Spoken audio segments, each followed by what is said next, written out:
ব্রিটেনে বাংলাদেশি খাবারের জনপ্রিয়তার কথা আমরা সবাই জানি, কিন্তু সেই খাবার রান্না করি সেখানকার রানীর বিশেষ সম্মাননা পেলেন এক বাংলাদেশি। ব্রিটেনের বুকে বাংলাদেশকে এভাবে তুলে ধরার কথা আমরা কজনাই বা জানি? এনাম আলীর সেই গৌরবের কথা ডেস্ক রিপোর্টে জানাচ্ছেন আহরার হোসেন।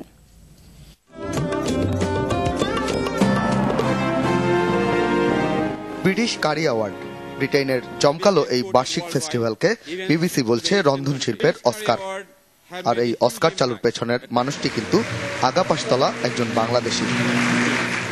ব্রিটিশ কারি অ্যাওয়ার্ড প্রতিটি বৎসরে আমি বিভিন্ন ভাবে রেস্টুরেন্ট ব্যবসায়ীদেরকে তাদের মেধার স্বীকৃতি দিয়ে থাকি, এবং এই স্বীকৃতি থেকে নিজেই আমি বুঝতে পারি একজন লোক কতটুকু তার ইন্সপিরেশন এবং কতটুকু সে অনার্ড ফিল করে।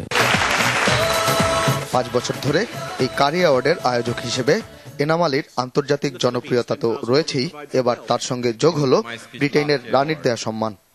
বছরের শুরুতেই তিনি পেলেন এই বছরের মেম্বার অব ব্রিটিশ এম্পায়ার পদক।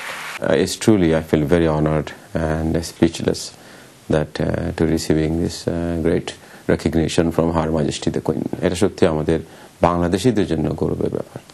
ব্রিটিশ এই রেস্তোরাঁ ব্যবসায়ী অনেক বাংলাদেশিকে ব্রিটেনের কাজের সুযোগ তৈরি করে দিয়েছেন, যা এখনো অব্যাহত আছে।